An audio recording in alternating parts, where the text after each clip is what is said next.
ස්ත්‍රී පුරුෂ වශීකරුකම විශේෂයෙන් ස්ත්‍රී වශීකරුකමක් නිවසේ සිටම තනියම කොහොමද කරගන්නේ කියලා තමයි අද ඔබ දැනුවත් කරන්නේ.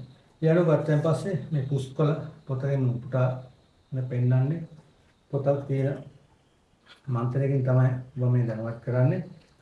මේකට අවශ්‍යයි ඔබට විශේෂයෙන් සුදු නූලක්. මේ වගේ නූලක් අවශ්‍යයි. අදාළ කෙනාගේ නමේ අකුරු ගානට ගැට ගහ ගන්න නිමල් කිව්වොත් ගැට තුනක් ගහ ගන්න හිර කරන්න නැතු වෙන්නේ මේ ආකාරයට. ඒ වගේම තවත් රතු නූලක් අවශ්‍යයි. ඒකත් ගැට ගහ ගන්න අදාළ කාන්තාවගේ නමේ අකුරු ගානට හිර කරන්න. මේ නූල් දෙකම එකට මේ ආකාරයට තබා ගන්න. තබාගෙන මේ ආකාරයට අරගෙන ඊට පස්සේ අදාළ මන්ත්‍රය තියෙන අදාළ මන්ත්‍රයෙන් හඳුන් කුරුදුන් අල්ලලා මේ වගේ හඳුන් කුරුදුන් අල්ලලා මේක 160ක් වාරයක් විතර ජීවත් කරගන්න. ඕල් රීරි මල්ලයක්ස්ය මොහුගේ නැත්නම් වසන්තගේ සර්වාංග දිට්ඨියටි කාමදන මොහොනි අල්ලා සමයන් කළා වරමෙන් රීරි මල්ලයක්ස්යගේ ආඥාවෙන් අනුභවයෙන් වරවර. ඕල් රීරි මල්ලයක්ස්ය අනිමල්ගේ වසන්තිගේ කරුණාවතීගේ සර්වාංග දිට්ඨියටි කාමමදන මොහොනි අල්ලා සමයන් කළා වරමෙන් රීරි මල්ලයක්ස්යගේ ආඥාවෙන් අනුභවයෙන් වරවර මේ 108ක් වාරයක් විතර ජීවත් කරගන්න. මේකට පුළුවන්කමක් තියෙන ඔය මදන මොහොන දිට්ඨිය දාගත්තොත් තවත් වැඩිපුර ප්‍රතිඵල ලබා ගන්න හැකියාව තියෙනවා. පුරුෂ වශියක් වශයෙන් මේ මන්ත්‍රය පාවිච්චි කරනවා නම් විශේෂයෙන් මදන සල්ලාල දිෂ්ටිය මේකට ඇතුළත් කර යුතුයි. මේ මදන මෝහන දිෂ්ටියත් මදන සල්ලාල දිෂ්ටියත් මේ මන්ත්‍රෙත් මම මේ දානම අපිට බලා ගන්න පුළුවන්.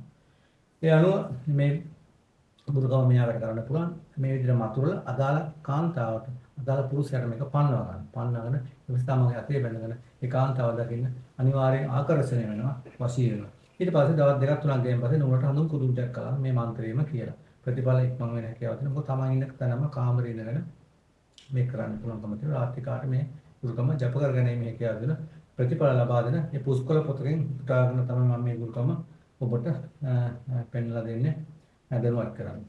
ඒ අනුව ගත්තයින් පස්සේ යంత్ర මන්ත්‍ර ගුරුකම නිවැරදිව කරගන්නව නම් අදාළ ස්ථානෙ ගිහිල්ලා අදාළ වෙලාවල පරිස්සම් කරලා බලලා වංචාකාරවලට අහු වෙන්නේ නැති වෙන බොරුකාරවලට අහු වෙන්නේ නැති වෙන අස්පනා පිටම ඒ ගුරුකම නිවැරදිව ජීවත් කර ගන්න.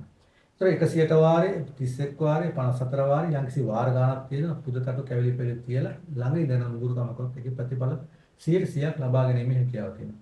ඉතින් අපි ළඟට ගුරුකමක් කරගන්න එනවනම් ඔබට මාතරට ඇවිල්ලා මාතරෙන් බිලියවත්ත පාරේ ඇවිල්ලා දියැල ග්‍රාමීය බැංකුවකින් දැස්සම මේක කරන්න පුළුවන්කම තියෙනවා. මේ පුස්කොළ පොත්වල තියෙන ආකාරයට තමයි නිවැරදි ගුරුකම් කරන්නේ. ගුරුකම් 3ක් 4ක් තමයි දාලා කරන්න පුළුවන්කම තියෙන්නේ. අස්පනා පිටම වෙලා පරිසල නිවැරදි ගුරුකම් කරොත් ඒකට වගකීමක් දෙන්න පුළුවන්. ඒ වගේම 100%ක් හරියනවා. වංචාකාරවලට බොරුකාරවලට අහු වෙන්න එපා. විශේෂයෙන් ඔබ සංගීතයට ගිහිල්ලා ඔබගේ නම ගම විස්තර අරගෙන ඊට පස්සේ දවස් කීපකට පස්සේ ඔබට එන්න කියලා තඹකොළ කෑලි නූල් කෑලි විවිධ දේවල් ඔබට දෙන්න පුළුවන් ජීවත් කරා කියලා.